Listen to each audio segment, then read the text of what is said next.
Clanging and banging. All right. Okay, so wait, what is that one pointing at now? So that one's pointing at all of us. Okay. This one is pointing. Look, you want to check it out? Look. No. I want to just make sure we're good. Look. See? Yeah, you're good. All right. And that one's pointing at both of us. Yeah. I don't know why he's trying to micromanage what you're doing No, here. I just don't want He's just trying to help out. Yeah, I don't want, because I saw that one was that's pointing sweet. over there to the Yeah. light switch, and I was like, we're interviewing the light switch. All right.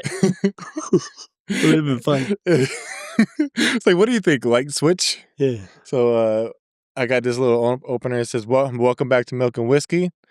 We're going to get a raw, real dose of recovery. Okay. You know, a tall glass of milk, which is the recovery part, with a shot of humor, which is, you know, the whiskey part. So Okay. just imagine, all right? Imagine you don't know me, all right? That's going to be kind of difficult, but okay. Okay. And I just want to know a little bit about you guys. Like, what do you both do? I know you guys have a little business together, or What I actually do or what the world thinks I do? okay, what does the world think you do in your eyes? Nothing. I know exactly what you do in Honduras. Yes. You hand out waters. Yes, I lead. I lead with my brain.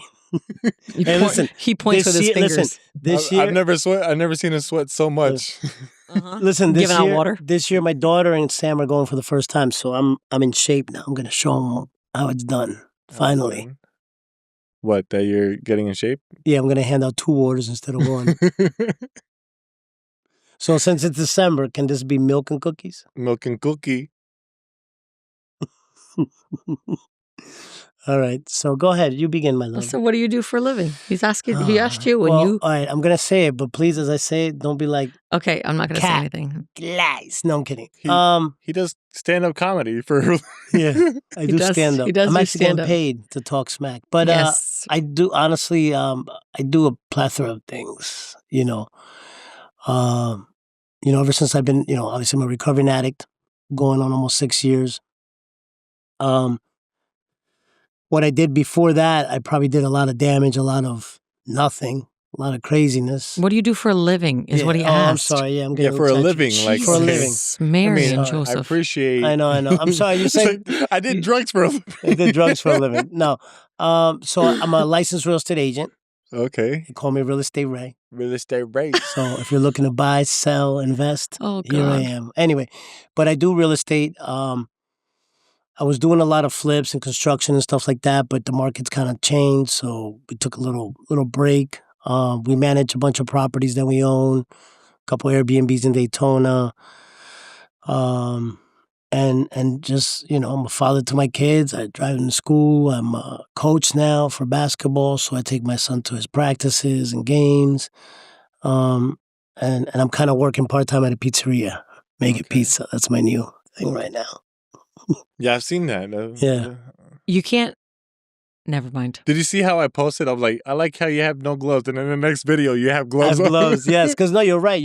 I was cooking for myself, so I was like, whatever. But you should put that you're right. on there, though. Like, yeah. No, I deleted that. It's gone. It's off the internet. Yeah. But you're right. You're There's no supposed such to thing have once you gloves. post it on the internet. It's That's always true. available. But whatever. I was, like it stays in for in everybody's minds. Like that fat motherfucker. Yeah. Damn, bro. It's like no matter how much weight I lose, I'm still gonna be a fat motherfucker. Hey, no matter Always. what. Yeah. And like, hey. I get it. To my son, I'm fat too. He's like, look at you. No, but you. And he's like, while he's eating a cookie. Judgment. Everybody's got jokes. You know what I mean? Well, on the way here, I was telling him, I was like, I apologized to him, and I was like, I'm sorry for how I, try to point out your flaws, but I'm trying to do it in a way that's kind of joking and fun. But gluttony is a sin. It's one of the 7 deadly ones. And I was trying to point out to him, I was like, sugar in your brain is Alzheimer's and dementia. Sugar in your eyes is glaucoma. Sugar in your blood system is diabetes, and sugar in your sexual parts is erectile dysfunction. Sugar on Wall Street is actually $1 million industry. So don't eat sugar. Yeah. Because it sounds like there's a lot of bad things that He was go like, with "What's that. erectile dysfunction?" I was like, "It's when your dick don't get hard." He's like, "I don't want it to not get hard." That'd be a bad thing. Yeah, and when you get older, it gets you listen. You got to be very careful. There's a fine line because Give me some sugar. you got you don't want to have those. That's You a don't want to good have sugar. those. Yeah, you don't want to have those issues. That's another addiction right there in itself, you know. For sure. What about you, Sam? I own a title company. That's what I it. do. Yeah, I mean, you want me to tell you all of the stuff? Well, I'm saying, like, how did you guys come across that? Like, I'm the money collector for everything. okay, I handle all the bills and all the payments and all the financial everything. She's the financial institution. I'm the financial institution for our household. okay. Yeah. And then And you guys started that together while he started the real estate company? No. So what happened is that I owned a title company before him and I got started. Before we got married, I opened up a title company. Because I've been doing this since I was 17. So I got an opportunity to open a title company, and Ray and I were dating at the time. Why are you looking at me like that? I'm listening. I want to make sure you get the facts right. You and I were dating at the time. Yes. And Ray was very gung-ho about me starting a title company. He was very much so my cheerleader. So I'm a risk taker. She's not. I am not. Did he have the pom-poms? I mean, he should have. He really should have. So I went into business with my partner at the time. We opened up a title company, and then shortly after that, Ray and I got married, and then we started our family pretty quickly after that. And then we actually bought our first investment property in 2009. Was the first one we bought. The condo in Conway that we flipped real quick. I think we started with that. Yeah, we started with that. Mill Runs. Yep, that was in 2000. PCN. That was 2009, and then we did a bunch of flips and things like that. But the first investment property that we actually bought was the one in Poinciana. But prior to that, I was doing investments for other investors. And no, you were doing rehabs for other investors. When you were dating him before you guys got married, did you know he did drugs? Were you doing drugs at that time, Ray? Or He was doing drugs. You knew this? No. When we first got together, he wasn't doing any drugs. No, okay. I was in a moment of abstinence. I wasn't in recovery yet. Oh, okay. Yeah, so you were just clean and abstinent. He was just waiting for the next. Were you drinking though? Opportunity? Yeah. Yes. Yeah. Well, at that time you weren't doing hard drugs. I wasn't doing hard drugs, and I thought drinking was, and again, suitable. You don't consider drinking at that time like most people don't consider. Well, because he wasn't a big drinker. And he was never a big drinker. So he wouldn't drink to get drunk. He would have like a beer like at nighttime, like socially. But he wasn't like a guy that would like drink to get drunk. Yeah. I mean, I didn't drink during the week. Like I didn't buy beer and listen, keep it at home. in the 13 years that him and I were married, I could count on one hand the amount of times he was drunk. Yeah. Literally, but when I did hand. get drunk, it went from 0 to oh my God, I think I need to go to the hospital. I'm dehydrated. Yeah. Getting dropped off on the floor of my house. Yeah. But it very very rarely ever happened. Yeah. Same thing with me. I mean, I can count on one hand the amount of times I've probably been drunk. Like drunk. Let me think. The bar crawl. And how Stop long? yourself. Stop yourself right now. How long after did he start using drugs? So I'll interject really quick. So I was addicted to heroin before I moved to Florida, before I met her. Okay. So I left Jersey. I had overdosed. Woke up in the hospital, and I said, if I don't get out of here, I'm going to die. Jersey's the problem. Yes. People, places, and things, Jersey type thing. Yeah. And I thought, okay, I'm going to run. And I remember packing up all my stuff in a rental van, my TV, my clothes, leaving a bunch of stuff behind that I couldn't bring. And I was driving here on the highway with like 10 bags of heroin and like 8 vials of crack. I'm gonna go get clean. Yeah. Let me just finish off. Let me just bring what I had. And this was the mentality of an addict, how crazy and wild. Let me stock up right quick. And I remember driving, right? And when you're on the highway, you'll see cops that will have the lights on. And so I'm driving, I'm paranoid, right? And all of a sudden, I see the cops coming behind me. And I'm like, they're coming for me. So I took everything that I had and I threw it into the center median. And the cop just passed me. So what do you think I did? You turned around. I turned around, all the way back around, where I thought I left it. I'm searching. Another straight trooper comes. Now, mind you, I'm all cracked out, sweating. I probably hadn't slept in 2 days.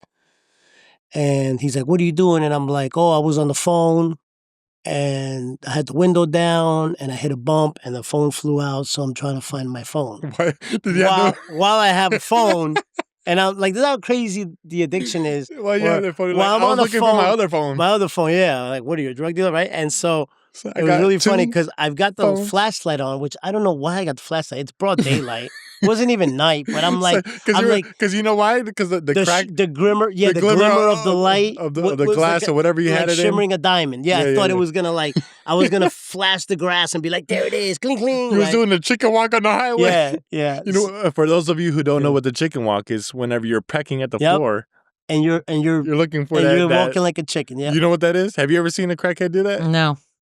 Yeah, well, you'll see if you ever drive around like the 7-Eleven or anywhere where crackheads mingle. They're looking for change and money. Like they're like pecking at the floor. Like they're like this. Yeah, just looking for change. They'll go like this. They'll actually go like. Yeah, thinking that's a piece of crack or something. Yeah. So funny thing is that usually, whenever I see somebody doing that, whenever I was smoking crack, I thought it was funny. So let me take you back to this one time. I was in this room with 2 other crackheads, living in this room with 2 other crackheads, right? And we were all sitting around. There was like no space. There was a bed and a whole bunch of bookshelves. And like, I don't even know why we had books. We don't even read. But we're sitting there and I'm like, fucking these new crackhead motherfuckers. I'm like, they're not going to get any crack. I grab my deodorant, right? And I start breaking it up into little pieces. Yeah. And I go, Achoo! And then fucking all my deodorant starts flying everywhere. And they were like, holy shit, what the hell? And they're like, and then eventually they ended up smoking pieces of deodorant. Yeah. Oh my God. Back to what you were saying about. So anyway, so it gets crazy, right? So he's looking at me. You have another phone? You were on the phone? I was like, yeah, it was my other phone. I'm just moving, whatever. I don't know what it must have sounded like. Mind you, I'm all sweaty. So he's like, why are you sweating? I'm like, well, I don't have the AC on in the car. I'm trying to save on gas, which is a myth, right? Because AC has nothing to do with the gas. But at that time, I was like, I'm trying to save gas. He's looking at me. Where were you at when this happened? I was in North Carolina. Oh, okay. So it was still pretty cold? No. It was daytime. It was. Oh, he gave you a ticket. Yes. Remember? That was the ticket I got moving here. He gave me a ticket, right? So wait. So when I get to the car. I paid that ticket like 10 years later. Yeah, because we run from things. So it caught up with me when I got clean and sober. 10 years later. When I got clean and sober, it caught up with me. So he comes to the car and I'm like, yeah, search. Because I was like, I threw all the drugs out the window. Search. He's searching the car, right? If anybody knows this that lives in that part of the state, when the seasons start to change, there's these little things that fall from the trees that when they bunch up, it looks like broken up weed. Oh, okay. So yeah. I did have the windows down, and on my passenger seat, enough of that like stuff that fell from the trees had accumulated, and I said, "Go ahead, search it." And he's like, "What is this?" And I'm like, I remember I was so high to my mind, and I'm like, I can still remember in my mind going, "What? I don't even smoke weed, but it looked like weed." And I looked at him and I said, it must have came from the trees. And he's probably like looking at me like, this guy's so full of shit, right? So he's like, we're going to have to test him. Like, whatever, they call another guy, they get a dog out. I mean, it was a whole ordeal. After everything was done, he gave me a ticket. What was the ticket for? I don't know. He gave me some BS ticket, and I never paid. I think it might have been seatbelt. I don't even know. The dog never found any drugs? No. I chucked them all out. And you didn't know where you dropped them? No, once that happened, I'm like, all right, I'm out of here. Yeah. And then when I got to Florida, I spent about 7 days because I didn't know anybody. So I was in my mother's bathroom. I remember filling it up with ice and water because I felt like my bones were going to break as I was detoxing from crack and heroin. And then I got clean cold turkey, right?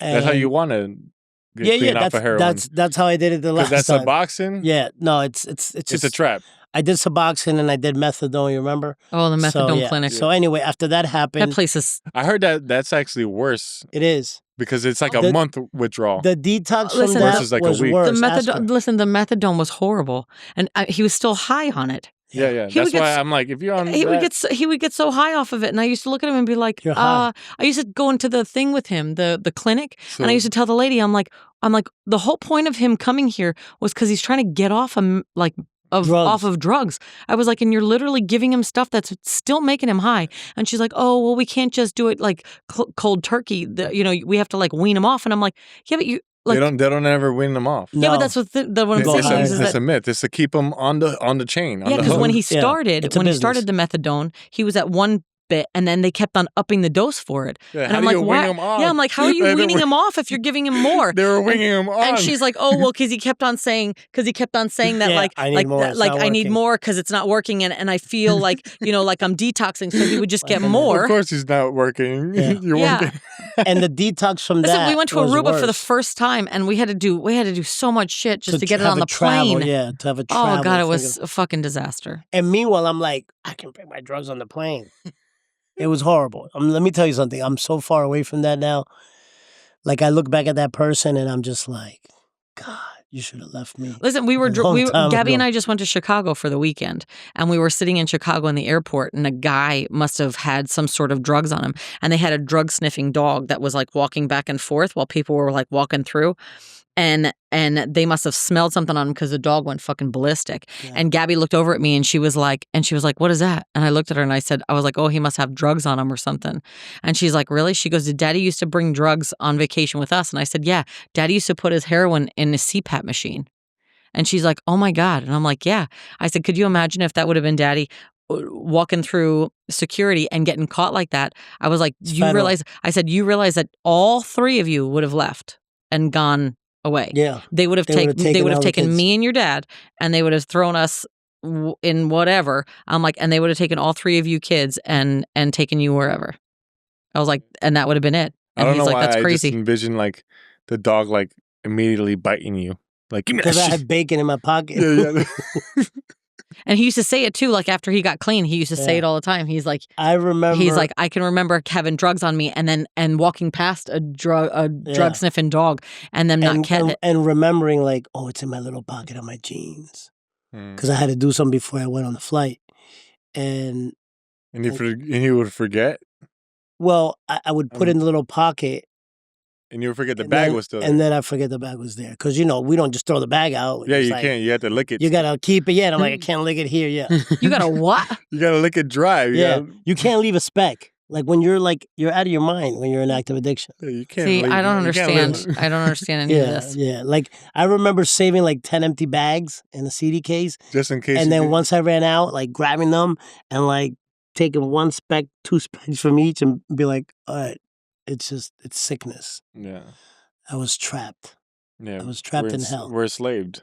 We're Like enslaved. hell. It was Listen, like he hell. tells me stories, and I just look at him like Yeah, I know. He tells me I don't stories too. understand. I just think his stories are crazy and hilarious. Well, they're wild, and you just sit Yeah. there and Yeah. go, "There's no way in hell that you're like." There's no way you live this many lives. Yeah, I have. Facts. It's crazy. I really have. Man. yeah. We call them 9 lives. When I 99 lives. my last overdose, right? I always Tell her, us like- about the first overdose. Okay, so the first overdose was in Jersey. How many overdoses do you have, first of all? 4. Okay. 4, yeah, for sure. 3. 4. 4 that he knows of. 4. Really? Come to find out, it's 4. No, you're right. I had 2. I don't know. I think I had one. So the ones that you remember, it was I, 3 or it 4. wasn't- The one it's in really Jersey 3. that happened where Jersey. his ex-girlfriend found him. Yep. Gina found you. Yep, she was actually leaving, and then came back because she's She was like, I wasn't leaving you, answering. No, or- leaving, leaving to go to school. Like we lived in like Jersey. Yeah, kind of leaving him. She was going to Bayonne. She's like, fuck this And guy. she Oh, drove- shit, he's dying. Yeah. Well, she drove back, and Because he wasn't answering the I, phone. yeah, and then I woke up in the hospital, Mm. and then after that, I was like, I got to get out of here. Then I was in my series of up and downs, methadone, this, that. Then you overdosed right before you moved to New Jersey, or right before you moved out of New Jersey. No. Yeah, Didn't that you was one before I left New Jersey. Oh, I thought Okay. that was. No, I thought there before was another Jersey. one. Then that was the second Then time. the second one was while we were married. It was definitely a different. Like the first overdose back then, the heroin was really pure. Oh, that's when he died. It was before it was fentanyl. Yeah, before it was fentanyl. So like I had been partying for 3 days straight, so my body just gave out. It was like We were you on a know. cruise ship. Yeah, He this was died the second time. on a cruise I ship. died on a That was cruise the ship. second time. Yeah. I did like a very small amount, and I remember, like I said, I used to bring it into my CPAP machine because I used to own a video game store, right? And I knew how because, addicts were very resourceful for the bad shit, right? Yeah. If I could put this mind for good use. But If only. If only. but I remember seeing stuff going through, and the battery packs that are sealed, I would see that they had these coils, and they looked like a bunch of dope bags, like standing up. You were like, aha. Yeah. So I opened it up. I took that coil thing out, and I just lined up a bunch of dope bags in there, and I closed it back up. And through the thing, it looked like the coil, because it has those little, those little things inside. Yeah. It has a bunch The of little them. chips. The little chips with the 2 little prongs. Yeah, well, yeah. And then so when it would go through, and I would crazy glue it. So when it would go through, even if they try to open it, it's sealed Resourceful as shit. for the bad stuff. So Yeah. that's how I used to get So it in there without a He's problem. basically telling everybody now. Yeah. Yeah. How to do it. Guys, take apart those batteries. So I did that, and then that particular day in the cruise ship, I remember waking up, everybody's sleeping. I go into the bathroom, sniff a little, like half a bag. Wasn't even a lot. I go back down, and normally, like she's laying like this. Normally, I just sit and I just go to sleep and spread out. For some reason, I didn't. I felt like I needed to lay down, but I kind of also knew, like, uh-oh. So I didn't. I tried to kind of keep myself awake, and then I passed You out. said, uh-oh. Yeah. Well, he I sat remember. he sat at the end of the bed, and then I he fell back instead on of my side- legs. Yeah, back on her legs. So mind you, at the time I was like 360. So while she was sleeping, you were knocked out? I was Yeah. knocked out cold, and all of a sudden he lays on my legs. So I'm like Get kicking off. him, and I'm like, "What are you doing? Get off of me!" And he didn't move, and I'm like, "Renato, get off of me!" And I'm like, And he like falls on mushing the him, And floor? then she and knows then I'm no, purple. and then all of a sudden I sit up and I look at him, and I'm like, "Hey!" And all of a sudden I look at him, and he was like, Purple. My tongue is "No, he sticking was up. blue. Blue. He was blue, like his face was turning like different shades of blue." And I jumped out of the bed. Now, mind you, the 3 kids were in like bunk beds, in the room because we were on a cruise ship. So it's like a tiny, tiny room. They were little. They were little, and I jumped out of the 9, bed 6, and and I 5. went to the phone and I called them and I was like, my husband's. I'm like, he's not breathing. He's blue. I'm like, somebody come. And the lady was like, she's like, open the door. So I like threw on clothes, swung open the door, and within like 30 seconds, this little Chinese lady, or Filipino or whatever she Asian. was, Asian lady, she had to Is the been correct term. she had to be no bigger than like 4'10", and she comes hauling ass into the room, and she like leaped on top of him and started like punching his chest and doing like chest compressions to him. Oh man, when I woke up, I was like, Oh yeah, me over. I she was fucked bruised. him She up. was like, Oh, listen, she fucked him up, and then all of a sudden, now mind you, I'm in the room. all they had to and do I'm was give me holding the door. Narcan, but instead they beat me up. Because they had because They none didn't of know. us. The problem Nobody is knew. that they nobody didn't knew. know. They probably thought you were choking. Yeah, they thought No, they was thought having a they heart thought he attack. was having a heart attack. Oh. Because at the time he's doing drugs. I didn't know what was happening. She wasn't aware. So I wasn't aware he was Did they doing have drugs. Narcan on the Oh, ship? I'm sure they absolutely probably have did. Narcan on the ship. For sure yeah, they did. but they didn't know that. That's But what if it I was. would have They can't known, because the administer. first thing they asked me was, does your husband do drugs? And I'm Yeah. like, no. You didn't know? At the time, No. no. No. Oh, damn. I kind of concealed it in a way where, But Well, the problem was that that he was the was first time. He was so big at the Yeah. time. He was so big, and he used to fall asleep all the time because he had such bad sleep apnea. And we knew that he had really bad sleep apnea because we got him tested. Yeah. Yeah. But the problem was that through the sleep apnea, he used to be able to do the drugs, and like when he would like nod off, it was just, we always kind of use it as an excuse for Yeah. because he was exhausted And all my the time. friends that knew, they had interventions. They would come meet here, come do this. Shout out to Bradley from the Vine. He actually, I used to go to the men's breakfast, and one day he's like, "Hey, come over here. I want to meet with you." And he's like, "Are you on anything?" I'm like, "No, it's sleep." We lie. It's sleep apnea. It's that. But he knew, and he just said, "Look, man, I know the You blamed symptoms." it on narcolepsy or something? Sleep apnea, like when you don't have Yeah, sleep yeah. apnea, you You're fall sleepy asleep. all the time. Yeah, you're Well, sleepy. and on You top know? of it, you have these highs and lows because you're Yeah. not getting a full night's sleep, Yeah. so you never really rest. Yeah. So what happens is that you get like almost like super bipolar, where you fly off the handle really well. You know what I mean? Like crazy. No, I've seen And them. then, Yeah. I mean, I get it. and that was the problem was that Yeah. at the time I had no idea that it was actually drugs. Okay. So then he wound up dying. They pulled him out. They couldn't even put a gurney and bring him out in a gurney because he couldn't fit. So they wrapped him in a sheet and dragged him out of the room in a sheet and then put him on a Shamu gurney. at SeaWorld. Like Shamu at SeaWorld. For real. For real. Shout out to SeaWorld. And then Respect the job. And then he left, and then it just so happened that two people were with us. A couple was with us while we were there, who were like family to us. So they wound up taking the kids and staying on the cruise ship. And then I stayed with him in the Bahamas. Yeah. And then after that, for 3 days while he was in the ICU. Yeah. And then after that, what was like a year and a half later, was my last overdose before I got clean. Right in front of Paul's Deli. You know where Paul's Deli is? Yeah, I mean, of course. Yeah, everybody knows where Paul's Deli is, right? I mean, I love Paul's Deli. Yeah. And remember they used to have Joe. Italian with the works. That's what I get. Yeah, so remember Joe, they used to have the table outside? So Joe. They took that out because of me, because I died. They were like, yeah. Where were the tables? There used to be a round table with two chairs. Outside the door. Out front? Out front. Oh, wow. There used to be one table with two chairs. 6 years ago now almost. They took that out. Yeah. Yeah. And then I remember when I died, like, that was, like, I remember. He walked almost all the way home. Yeah. Almost all the way from the hospital. From the hospital. I was like, come get me. After he overdosed. It's like, no. And that's like how many miles? Like 4.5.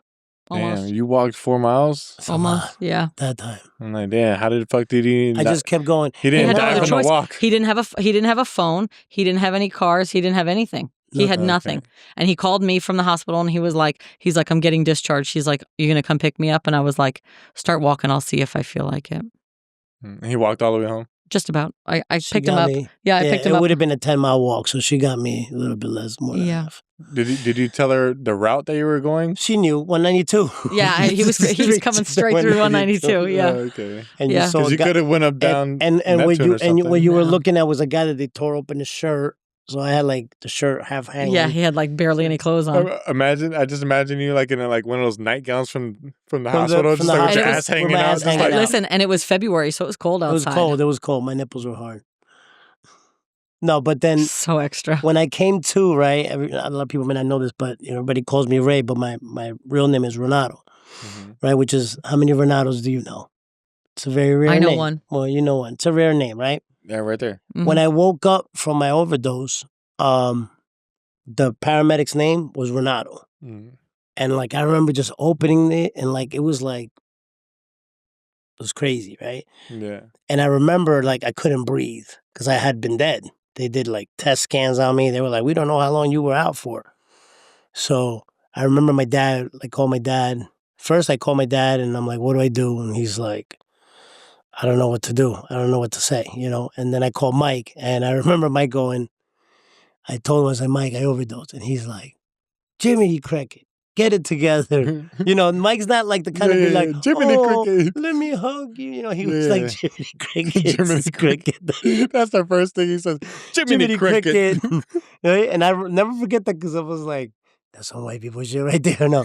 So he's like, I'm like, is it Christmas time? So he's like, Jiminy Cricket. He's like, get it together. I remember, I'll never forget, get it together. There's help. There's help. There's a lot of people that come to our church. There's help for you. You need help. Yeah. He wasn't like, oh, poor, He was what year was this? Right before the pandemic. 2020. Okay, so how long have you guys been coming to the church before then? Oh, man. Oh, since I'll be 13, so 13 years. 13 years. Okay, yeah. So you guys, I mean, I started coming here about 8.5, 9 years ago. So like. Yeah, before that. Yeah. So like, I mean, obviously I started that Amazon job and I was in and out of like here, but I never got to see you guys. You know what got me? We were here every Sunday. We used to come. We came on. You know what got me to stay here? Yeah, because the kids all went to school here. Listen. But you know what got me to stay here? Was because, Angie, she told me that they do Hip Hop Sunday. And then the day that I came, I asked Pastor Mike the first day, I was like, hey, I heard you guys do Hip Hop Sunday. You think I can spit a couple lines? And he was like, yeah, come on, we'll do Hip Hop Sunday next month. And then like, I was sold. I was like, these people don't even know me and are willing to give me a mic. Yeah. And now you got 3. I got 3, yeah. It looks like you're doing a microphone bukkake right now. I don't know which one works, people, so I'm just like... They all work. Wait, I sound better over here. Over here. Da da da. I guess that one's not the one where I'm supposed to. So we finally figured out. You like that one better? Yeah. Yeah, I mean, I can hear myself a little bit better now. Really? Yeah. You like the longer ones. My God. Okay. Anyways, Yo, but he's been like this all day. All day. yeah. I Yeah. mean, whenever you hang out with kids, you have to be kind Yes. of That's where we're going. you gotta make gay jokes all the time. All the time. Yeah. All the You time. know it. Or sex jokes. I'm like, Yeah. So anyway, so just really back to this when I finish. So that was what was told to me, and then I had called her. He's like, you got to be honest. And then I told her, I said, I overdosed. And she was like, what? And when I actually confessed to her, later I found out she was right outside the doors of the emergency room. And then she left. mm. I went back to work. So what essentially? Okay, before I ask that, and this whole time, so from the time you first found out that he does drugs, Mm-hmm. it's been how long? Until he got clean. Well, 19 minus 6, almost 14 years, 13, 14 So years. you Lucky were with number him the 13. whole. You were married to him the whole time 13 years. So he was on drugs for 13 years. Before the first he got 13 years of our marriage before he got clean. Yeah. And why did you stay? So after he overdosed on the cruise ship, after he overdosed on the cruise She ship, thought it was a heart attack. I thought it was a heart attack. So then, And but you still lied. You were like, it was a heart Oh, attack, of babe. course. oh yeah, Yeah, he still hide. But then as time went on, it was like it was turning into like It progressively got worse. Well, it progressively got worse, and I became very aware of things. Yeah. So like things would things Well, I just started wouldn't. pawning shit. I started pawning all my high-end watches because I couldn't take money without her knowing what, Yeah. So things kept on happening, and it just didn't things didn't add up, and they didn't make any sense. Is that why you don't have any watch today? No, I have them. He has them. He just doesn't ever wear them. Yeah. Oh, okay. But so it was kind of one of those things where like it was all kind of coming together. But the problem was, and I've said this 1,000 times before, you got to remember we had 3 little kids at the time, and he wasn't in a place where I trusted him at all to be with our kids. Even if I didn't know that he was on drugs, I didn't trust him around the kids. Just because, he was still falling asleep, or he was, he would have these highs and lows and like fly off the handle and act all crazy. And, so it was almost like me and the kids lived one life over here, and then Ray lived a life kind of over here. And, very, very seldomly did we kind of like overlap. She felt like she had more control with me being around them in the house than if I were to have separated with him, and then he would have had the kids on his own without any supervision. Yeah, but you still loved him through all of it. Well, no. No. There were quite a few times where like she despised me. And I didn't. I mean, like we slept in we slept in separate rooms for like 2 years. Yeah, we were sleep divorced.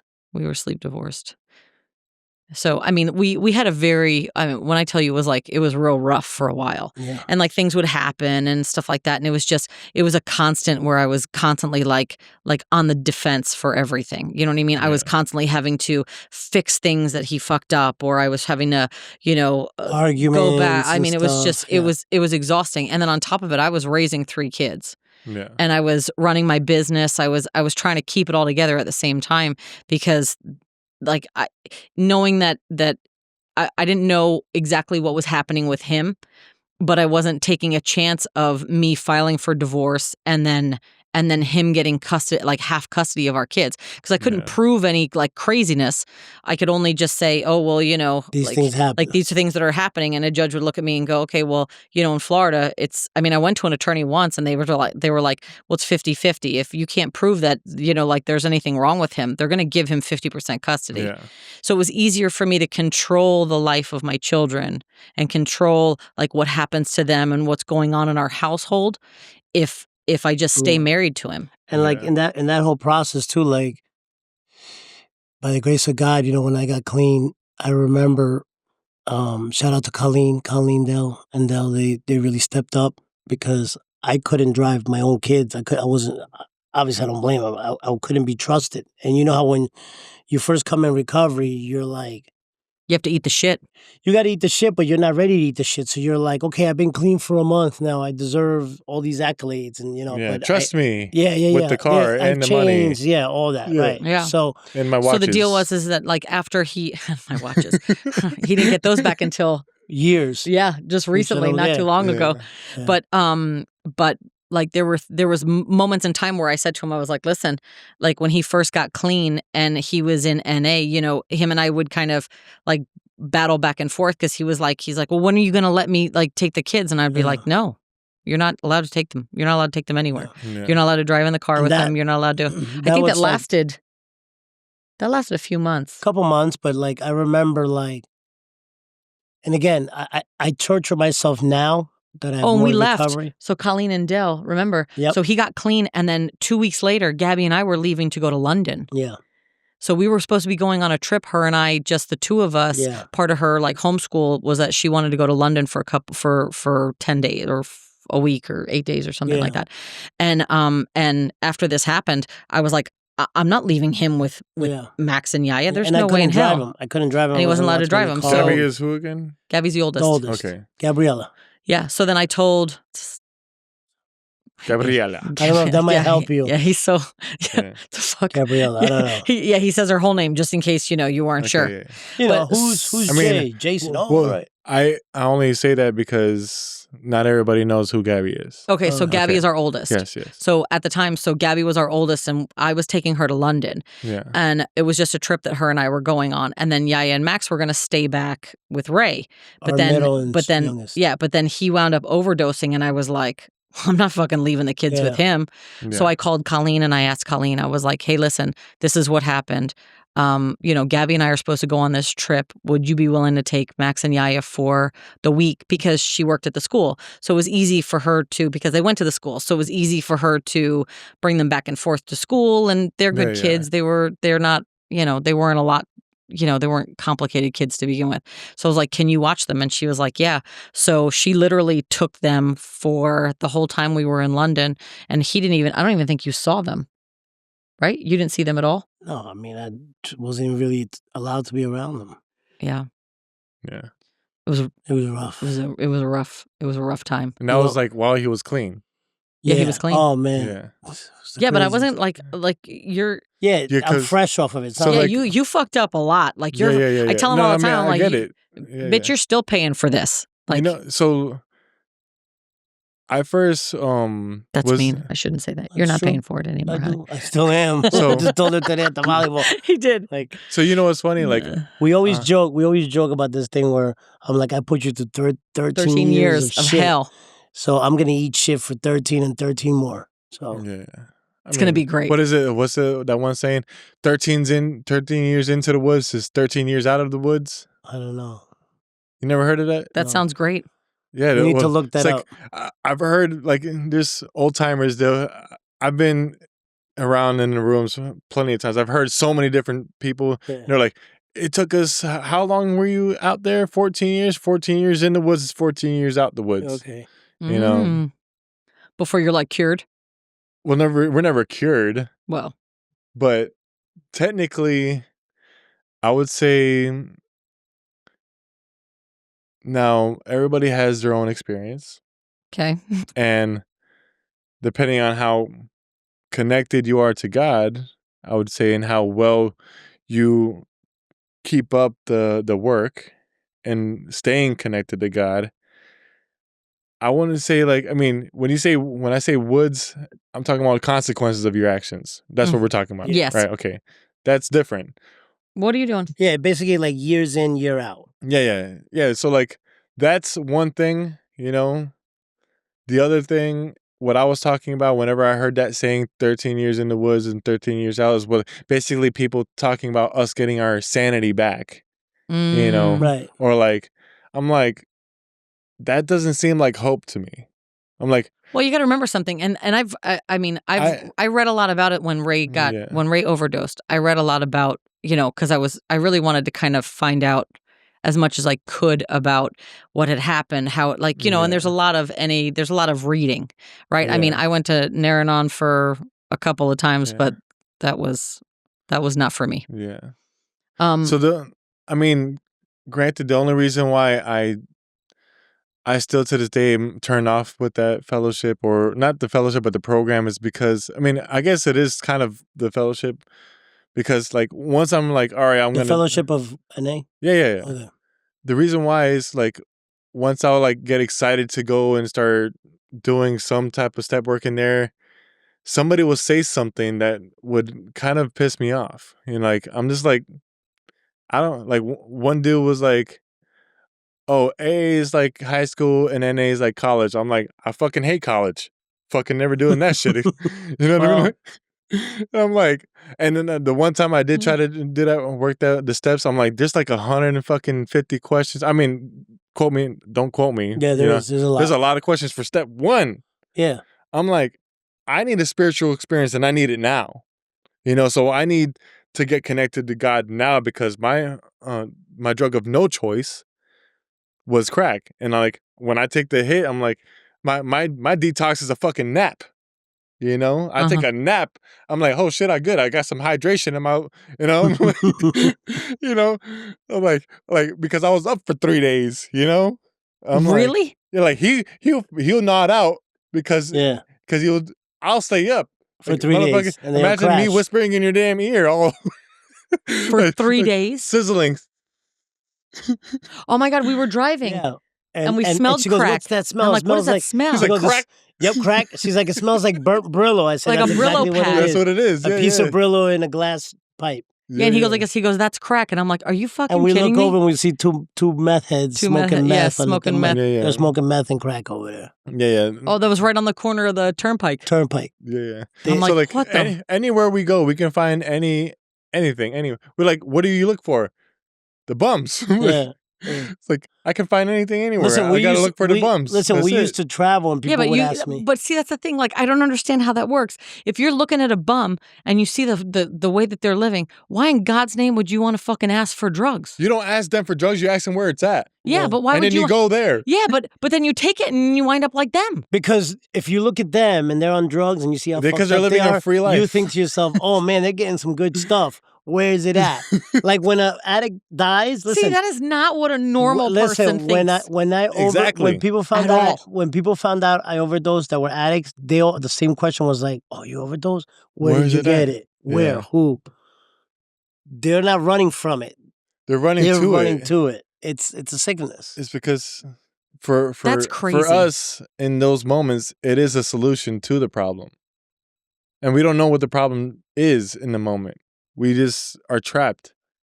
And we're like, we want to escape. We want to from the feel. problems. We want to not Which feel. is ironic because I've suffered more shit, more loss, more heartache, more pain in this recovery than I have when I was out there using, which is crazy. It's almost like the devil. What do you mean you suffered more? I lost my father. Yeah. I never had anyone die before. Oh my God, he lost like 4 of like some of the closest from the people fellowship, to him. I lost James from here, my sponsor. Okay, let me Anthony, back you up. I lost my best friend Danny. I've lost.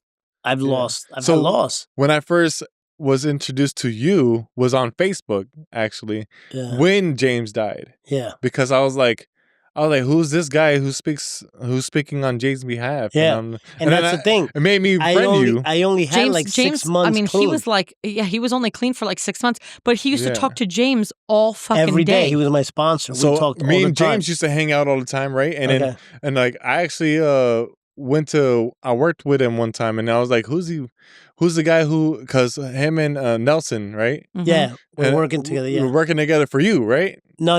They had their own project. They were actually, but they were doing jobs for you guys. Yeah. Well, I will refer them certain jobs that I didn't want to do or whatever. Okay, yeah, that's what they told me. He was like, yeah, we got a guy who will give us jobs that he don't want. Yeah. So you were the guy. Yeah, I had no idea about this until later. But I remember like, I'm like, oh, he goes to the Vine, and I'm like, well, and he's a drug addict, and I'm like, I definitely want to get to know him. See where he cops. See where he cops. No, not where he cops. But I was clean because I was just like, all right. How long have you been clean? 6.5 years. Okay. Well, a little over, because on March 19th it'll be 7. Yeah, but that had to be That had to be when Nelson and him were working. That was like 2019, 2018. So to think about it like this, all right, it was I came in 2017, all right? Mm-hmm. It was May 15, 2017. That was the last time I used. And then I went a year and 8 months and relapsed On what? on it was funny because it wasn't even something that I really had a problem with. It was ecstasy. It has everything in it. That has Yeah, crack, so- meth. It has it all mixed in there in a swirlpool. What are you Yeah, talking so about? Does it really? and Yes. It has heroin, it has speed. You know why? Like when people were like, "Oh, you got to go to a meeting, this and this and that." I was in a meeting, okay, On and ecstasy? no, not on ecstasy. I had dropped off my stripper girlfriend, went to a meeting in Orlando, and and she was like, "You want this half a E, half Stop, a ecstasy?" stop banging on the table because it's Okay. killing the audio. No, I had this program. It'll Oh, it'll take it out? take it all out. Damn, So, it's going to be working a lot because you're like. okay, so It's so annoying. I'm in the meeting, and then she texts me that I look at it. She's like, "You want this half?" And I'm like, "Nah." Right, and a couple like 30 minutes later, she's like, "You sure?" And I said, "Maybe." Uh. In the meeting, right? Yeah.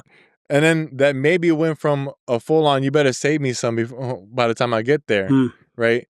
And then she gave me a whole one whenever I got there, right? And from the drive from Cimarron, Orlando's the Diamond strip club that she was working at, to here, I was just like this crazy just blanket over reality set. I was like, man, this is like, I don't know why the hell I didn't do this for a year and 8 months. And then like I'm like, how much money you got? We're spending all of it tonight. On ecstasy. No, on crack. Crack. Yeah, it The always leads ecstasy- to your drug of choice. And yeah. You could start drinking. You could smoke a So cigarette. he calls it a drug of choice. I call it a drug of no choice because Yeah. if I had a choice, I'm doing your shit before I do my shit, and then Yeah. I'm doing my shit. Yeah. So like, but anyways, the reason why I say the real reason why, that's the funny part, but the real reason why I call it the drug of no choice is because in the big book it says on page 25 we had no choice. We were gonna do this. Mm-hmm. You know, we were gonna do this no matter what. And it's like we're baffled at like, yeah, He's looking at it. No, I'm trying to look for something, but go ahead. Yeah. So we have lost the power of choice in drink or drug. Mhm. You know, our so-called willpower becomes practically non-existent. Got it. You know, so As an addict. yeah, as an addict and like, or alcoholic, whatever, it's pretty much all the same thing to me. And yeah, I mean, I relapsed for about 3 or 4 months, right? With ecstasy. No, with crack. Because Oh, Yeah, he okay. started with you that. started with the started- ecstasy, and then ecstasy you, was the one thing that and then it led to the crack. it Yes. led. Yeah, it was cross addicted. You know, Got it. so, So now you did crack for 4 months. crack and weed and alcohol and pretty much anything, ecstasy, everything. I was just full on, like almost like if the year and 8 months didn't mean shit. Got it. You know, like I was full back on, like blowing through all the money that I had saved, and blowing through all the money she was making, because she had a sugar daddy, and he was giving her money. She gave me she bought her a Nissan Maxima, and she gave me the keys to it, and we were, you know, back and forth for in and out of different hoods for about those 4 months, and then In and out of different hoods. yeah, Okay. all around Kissimmee and Orlando. And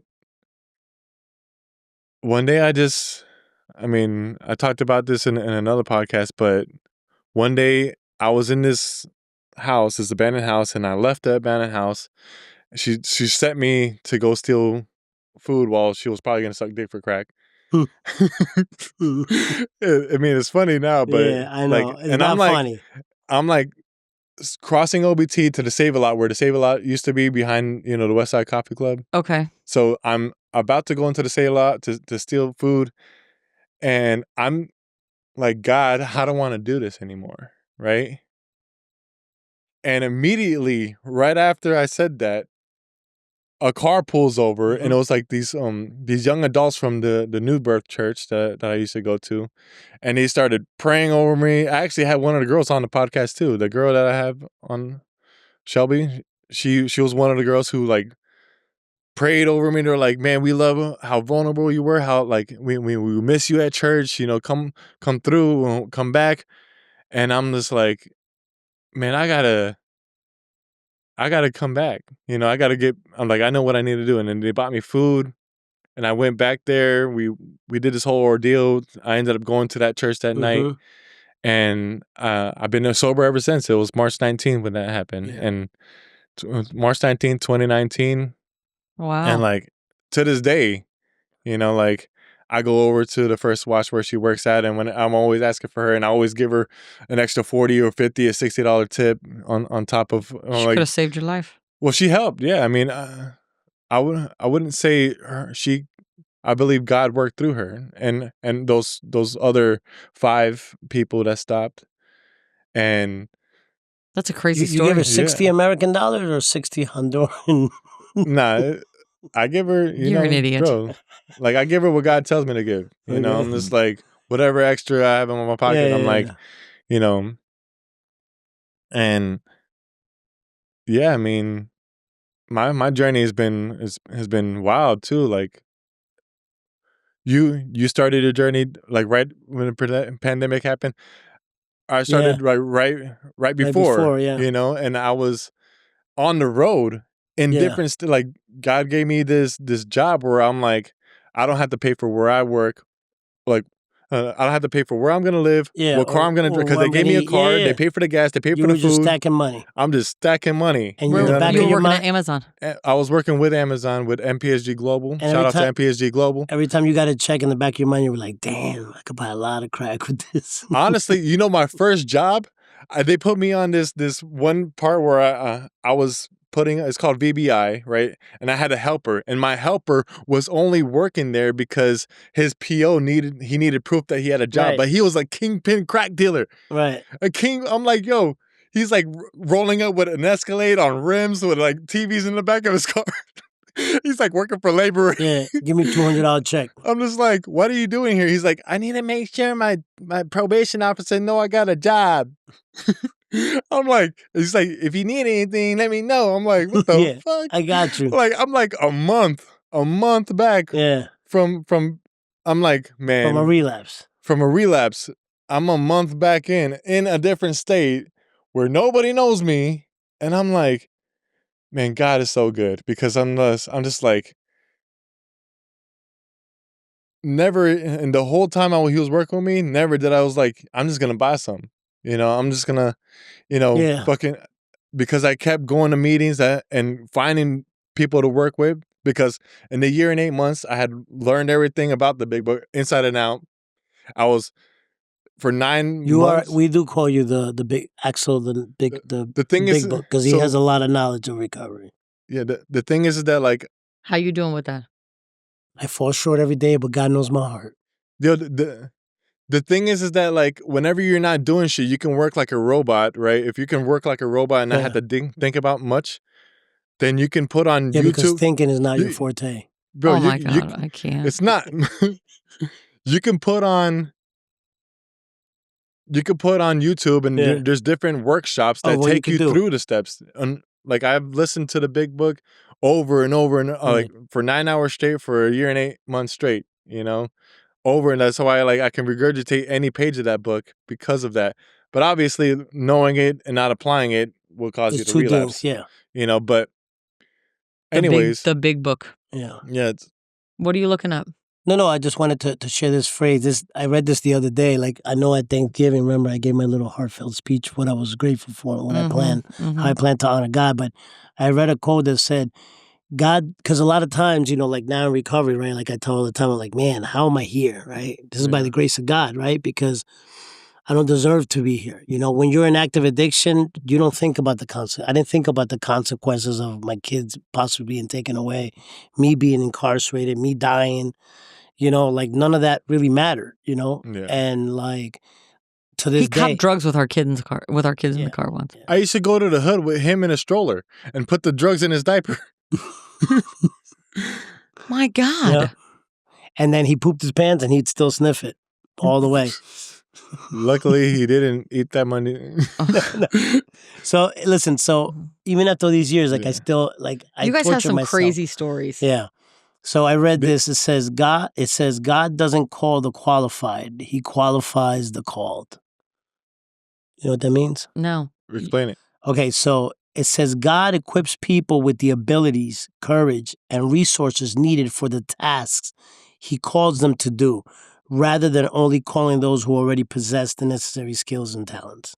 So, like, whenever I feel unworthy, I'm reminded that, when God, had his disciples, he didn't go to Harvard and the highest people and the judges. So we're uniquely qualified.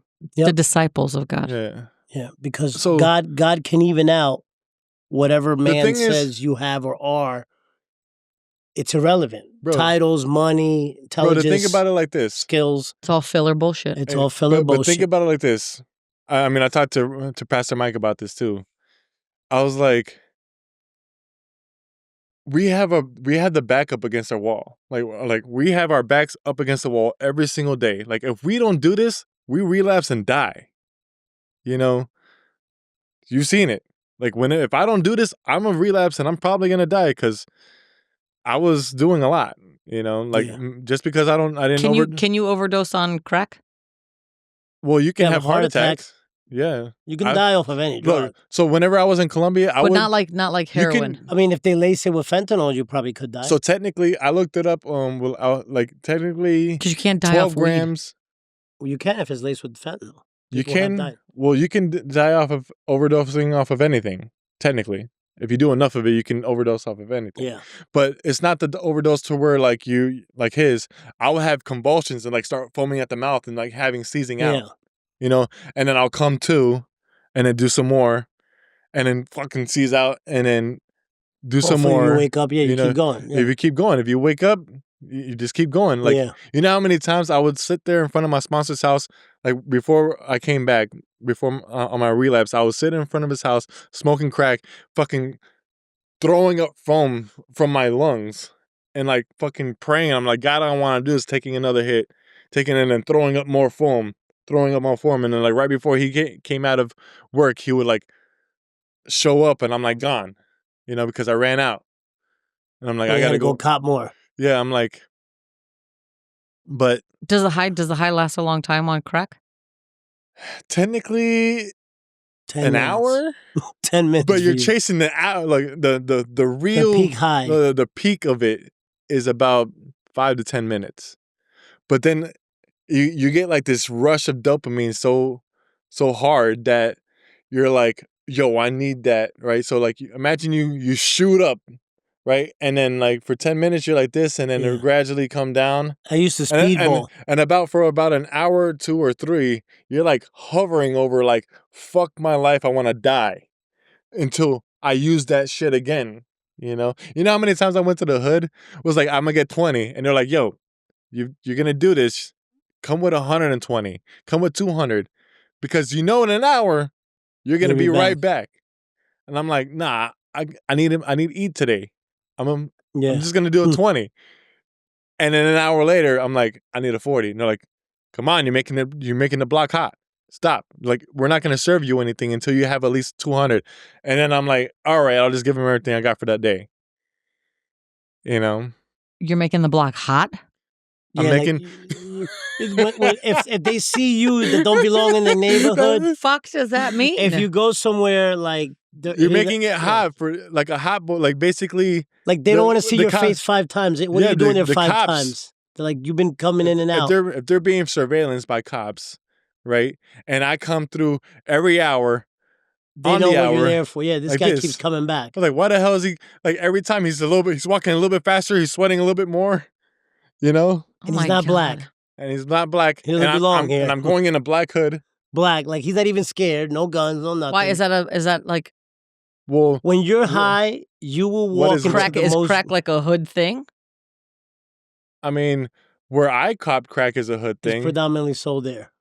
But I'm not sure sold they, in. It's not sold in it's not. Windermere. You're not going to. Yeah. You're not going to I'm Tiger Woods look, mansion and ringing the bell and going, "You got a I'm 10 sure. piece." Look, I'm sure they have crack in every. 10-piece? Yeah.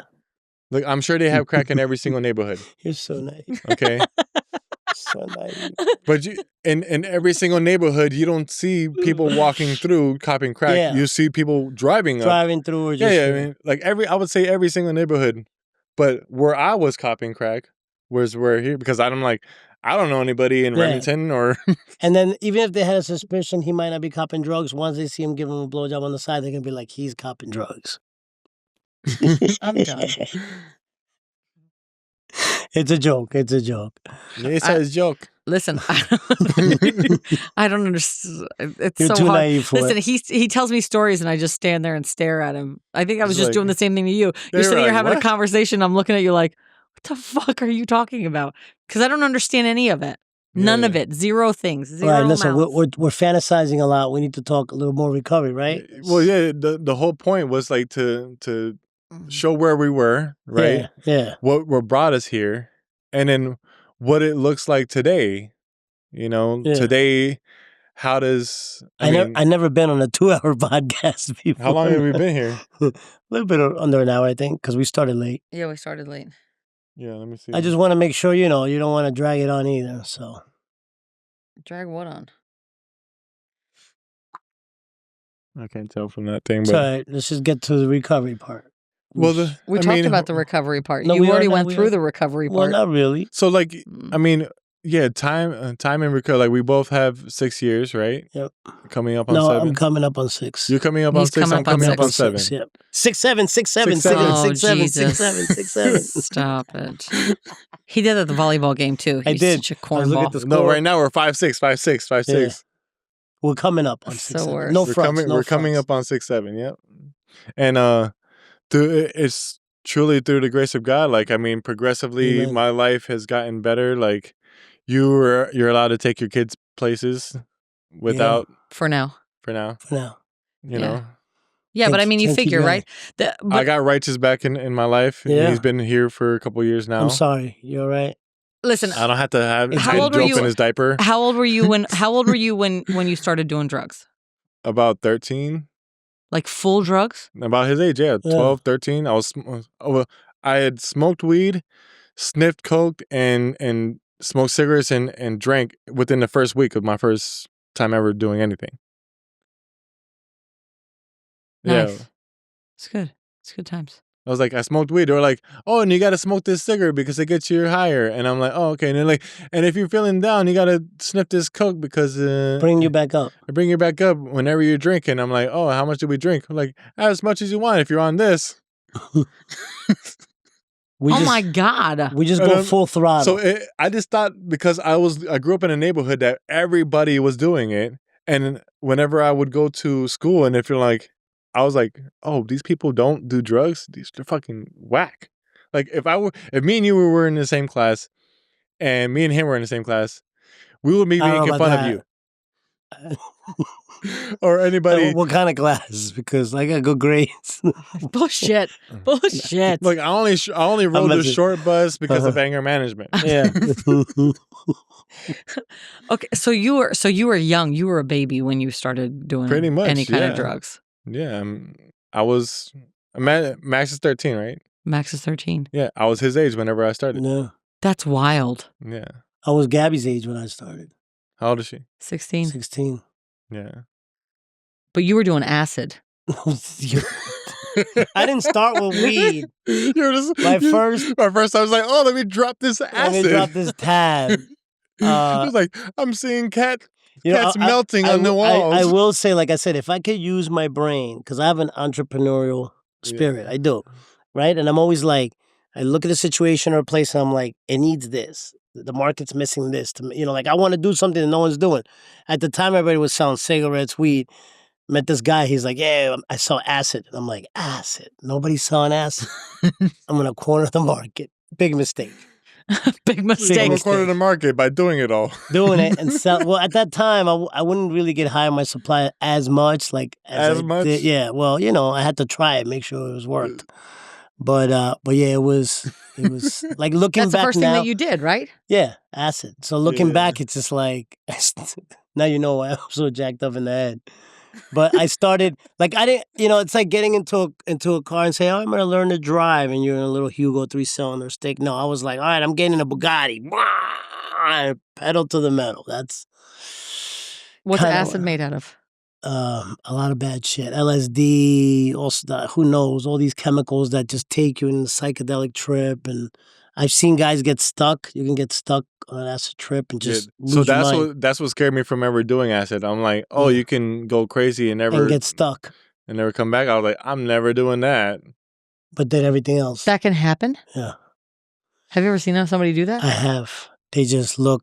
They're Bro, basically like there's a guy Down syndrome type. Just like those guys that talk to themselves. It's just like one of the guys in Kissimmee that you see all the time. yeah, You know what I'm talking about? yeah. We By the we call him 7-Eleven. Dominic. We just call him Dominic because he looks like a Dominic. Okay.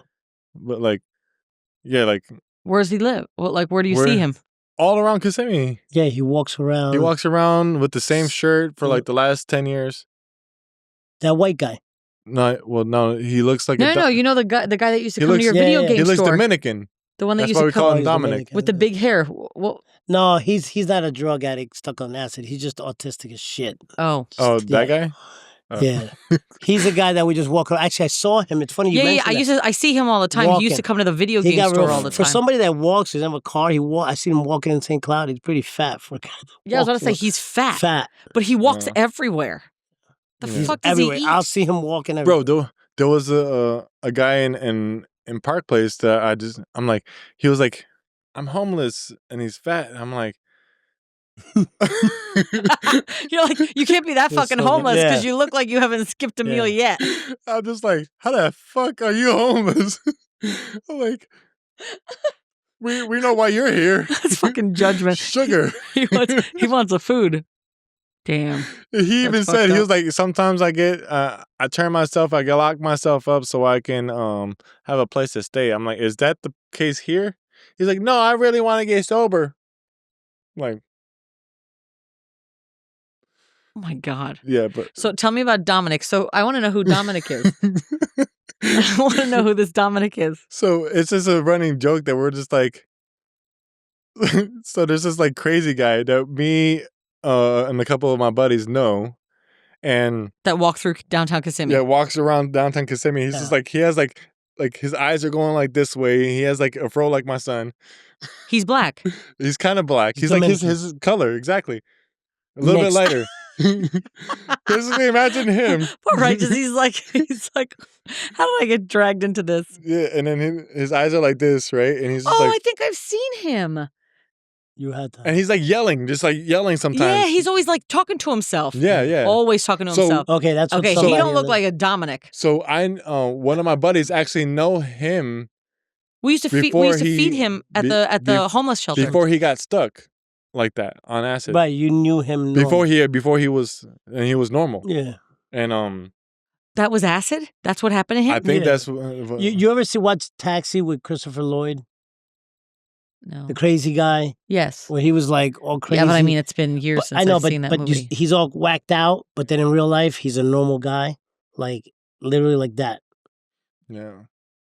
Yeah, but you said some people get stuck No, like they get that. stuck, They get stuck- like They're stuck crazy, kind of like yeah. and like they're Yeah, stuck but in a reality. doesn't the acid like disintegrate in your body? Like No, it no, like go maybe away? Maybe it melted a part of their brain to where their reality isn't ever yeah, normal. normal. Oh. Yeah.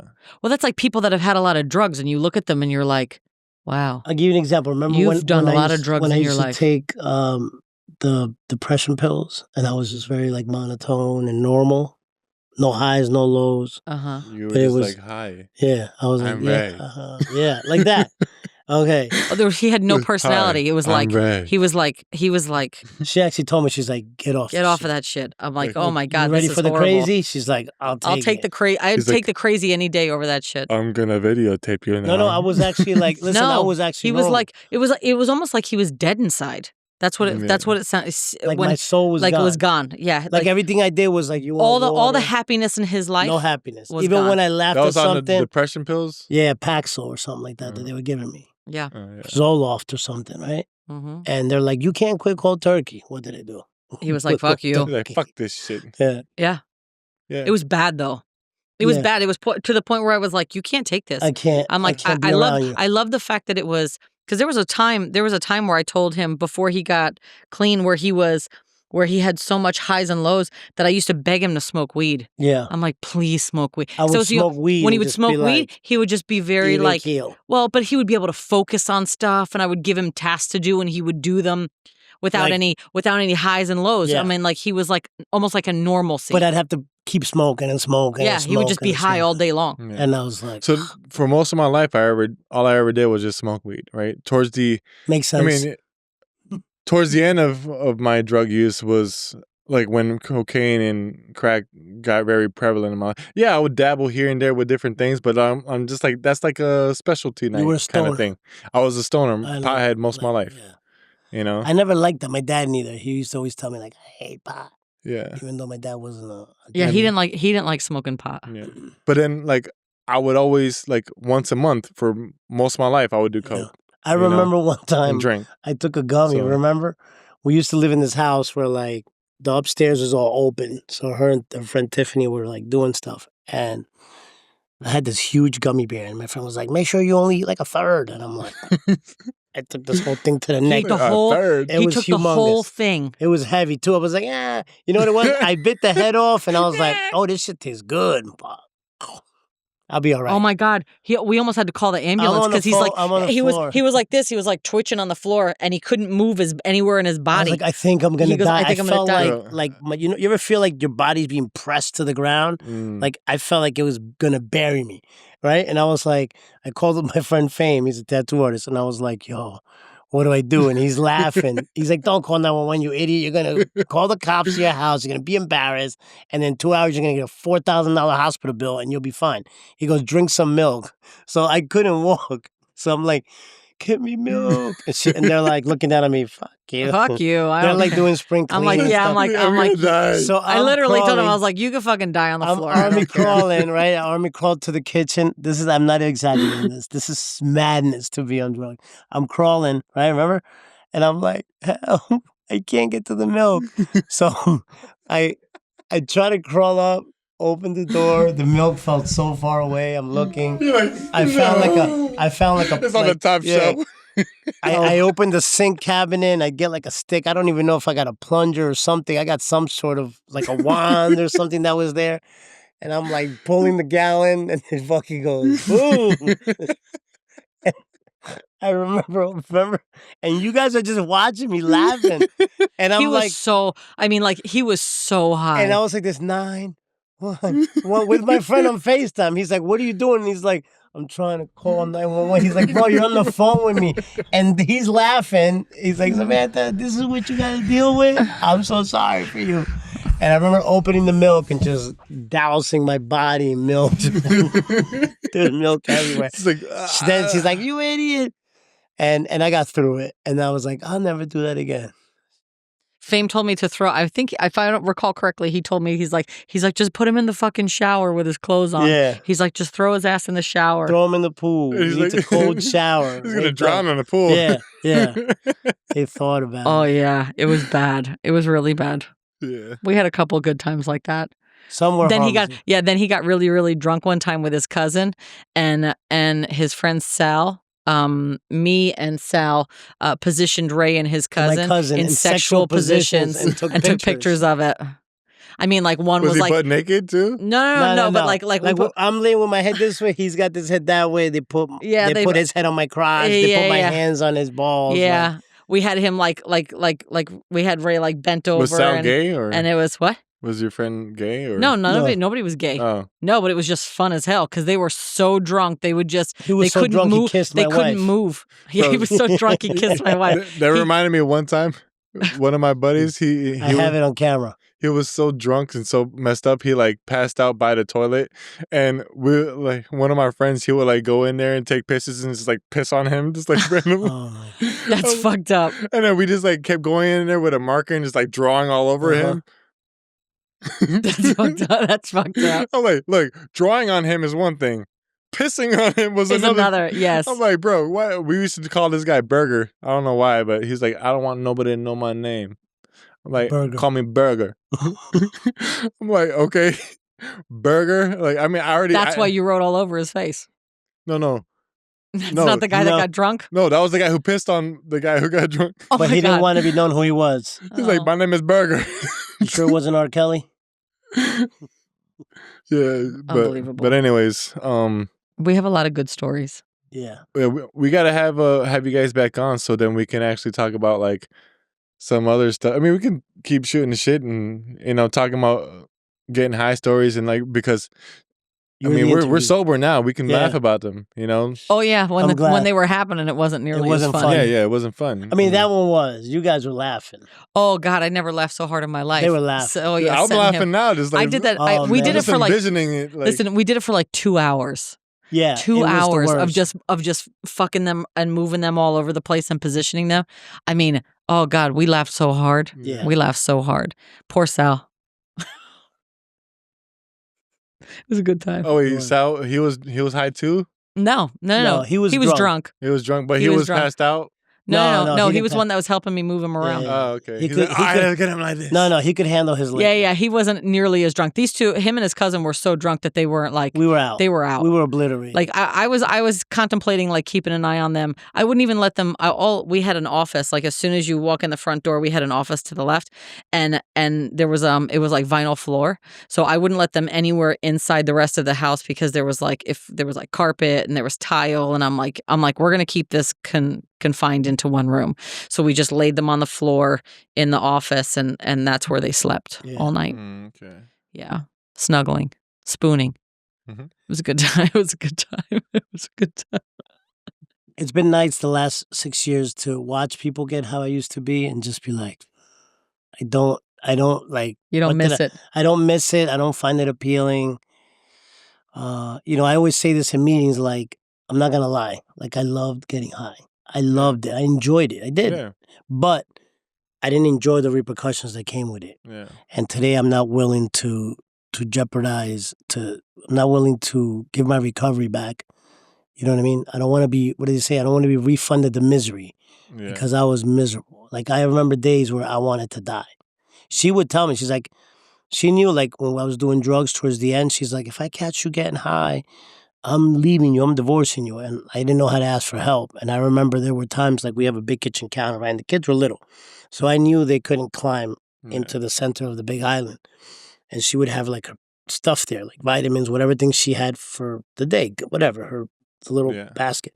And I remember leaving bags of dope there going, I want her to find that. And then just be like, I don't know what I was thinking. I was thinking she finds that and I'm going to be saved. Like, you know what I mean? Like, I have to get out. Like, I'm forced out of this environment. You know what I mean?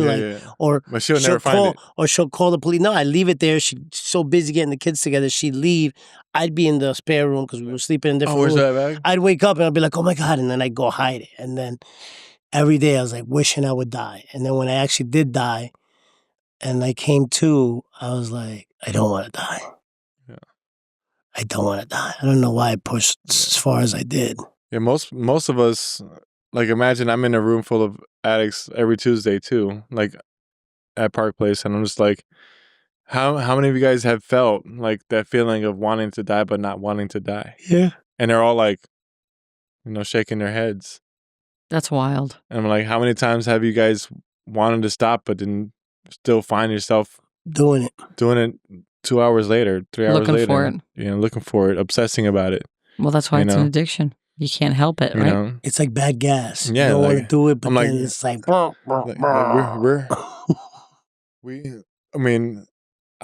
I do that, so I'm like, I'm creating this platform so like people can see like, hey, there's a bright spot of life, and there's hope. There is recovery. There's recovery. Like, you don't have to feel like, even after relapse. I mean, relapse is not part of my story.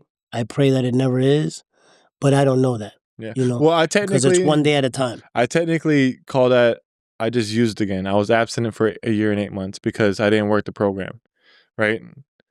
You have to lap before you relapse. So you can't relapse unless you lap around the 12 steps, right? So I thought you worked the steps right off the bat when you first came into recovery. No, not the first year and a half. Not the first year and Okay. not the first I year got and a you. half. After. Yeah. Yeah. Well, it says in the readings that people who that people who go through the 12 steps generally don't relapse. Yeah. There are some like Listen, there are some I anomalies. can't even get you to do the first step. hey, listen, I'm on step 4. We did how many? Hey, 8? so look, What did we think do? about this. 8? We did 8 in Look, AA. So there Listen, are Rome wasn't built in a day. You're going on 6 years. Yeah. Look, Hey. there No are- judgment. Listen, so my recovery, my journey, I don't compare it to anybody else. That's true. okay, and like what I tell most people whenever they first come in, like you have to imagine yourself of being of service and being a teacher. You got to be like, this is why we've been living for ourselves most of our lives. Now we got to live for others, right? Because that's the cure to selfishness, is selflessness, right? Selflessness is the cure to selfishness.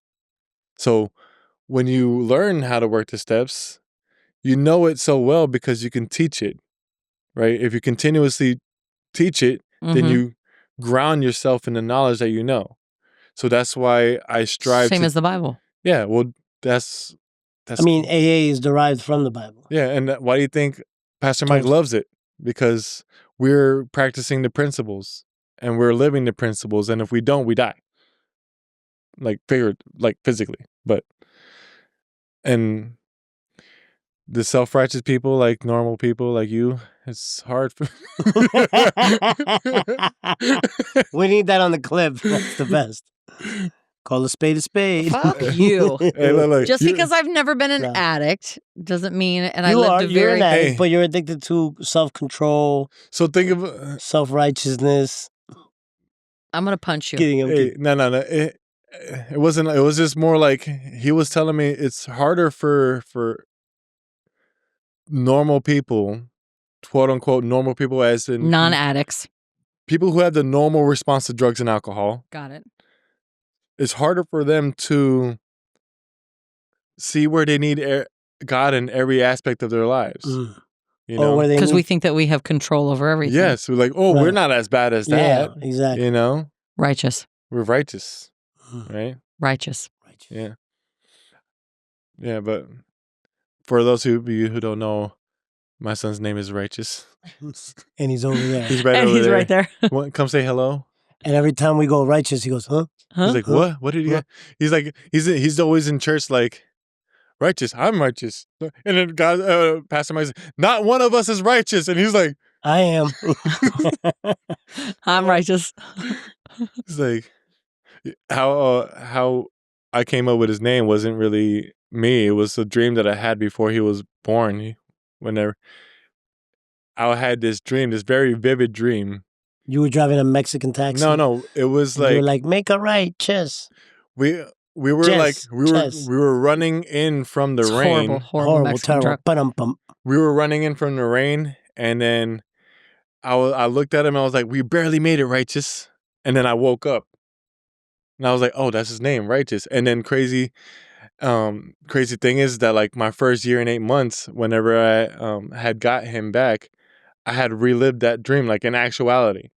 I was like, I had that premonition, that dream that I had, and then we had. Is that how you got your name? Your mom was sleeping. She was like, ooh, Rash. Axel Rash. No, but you can't help it. I can't. I can't. Your jokes get worse and worse as the night goes on. The problem is that like I can't have a serious moment without him being like, let me scratch my ass. Imagine being married to him. Yeah. It's always like that.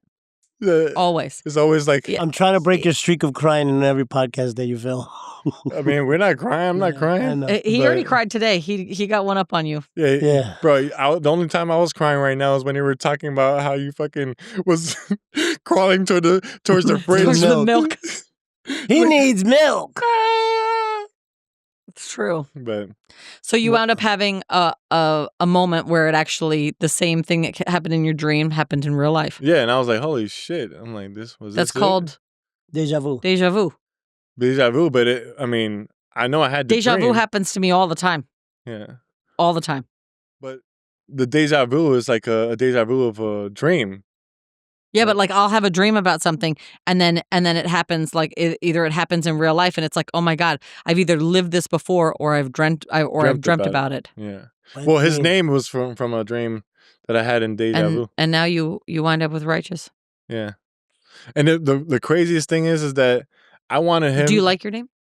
Everybody loves his name. Yeah. Like we were just at that church, and they were like, "What's your name?" He's like, Righteous, and everybody was like, "Whoa." Yeah, he's like his mom fucked it up though, because she's like, I ain't gonna be spelling RIGHTELUS all the time in all his paperwork. I'm like, how's it spelled? RYTEOUS, and I'm like, whenever you become 18, just change it to RIGHT, what it was supposed to be. Are you gonna change it? Are you? Yeah. RY. Yeah, right. So now he's stuck with whenever he goes to. Just a quick question. Your mom is black, Spanish? She's black. So say less. Okay. You're lucky he wouldn't name Mercedes. It's not just. She's not just. Yo, you're black. racist as hell. She's ghetto black.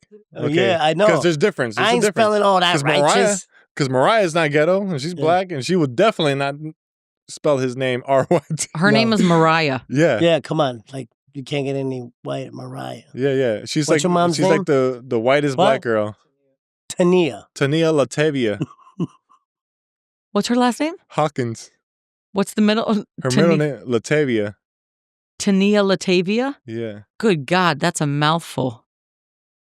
Damn, Tania Latavia? Dang. That's one hell of a name. Don't say it again. She'll call. Yeah. Beetlejuice. Wow, that's one hell of a name. Yeah, but yeah. Look at him. He's like, I'm gonna go see my gynecologist. What do you have? Latania Latavia. Latania. She's texting you right now. Get the fuck out! See, I told funny. You. Is she really? Yeah. Say, Holy don't watch shit. the podcast. You're gonna kick Ray's ass. Come on with your jokes. Hey, look. We said whiskey. This is the whiskey part. All right. Well, anyways, this is as far as we can go for today. We solved nothing. Kids. There was nothing for to solve. Kids don't do drugs. The thing is that we did solve something. Yeah, we did. Stay clean. Stay sober. Yeah. You don't want to end up like Ray. No, you don't. You don't want to end up like Ray. I am living proof that it wasn't just the drugs and the alcohol. That's for sure. Could have been the acid tabs. Yeah. He's an anomaly. I don't know how the fuck he's still sober or clean. Facts. Yeah. It was all God, right? All God. It's all God. You know? I don't attribute it to anything else because I could not stay clean for my entire life. Well, hold on a second. Don't they say isn't there something said that when you lose the obsession? No, when you start doing drugs and then when you get clean. So like you did drugs from the time you were 16, that's right? The age you are. So that's when you get clean. Yeah, your maturity starts at 16. So yeah. So you're technically only like 21 years 21. old. Oh, I can drink. 21. No. You'll be so how old am I? Yeah, 21, 22, which so I don't guess believe we're the is same age, basically. I'm 13 plus 6. You're like 20. 19. Huh? 19 or 13 20. and 6 is 19. Almost You're 20. 19. You're legal, but you can't drink. Yeah. Yeah, like that's so in my mindset. Wise? So they say you stop maturing. Oh, I just spit. I don't know if you saw that.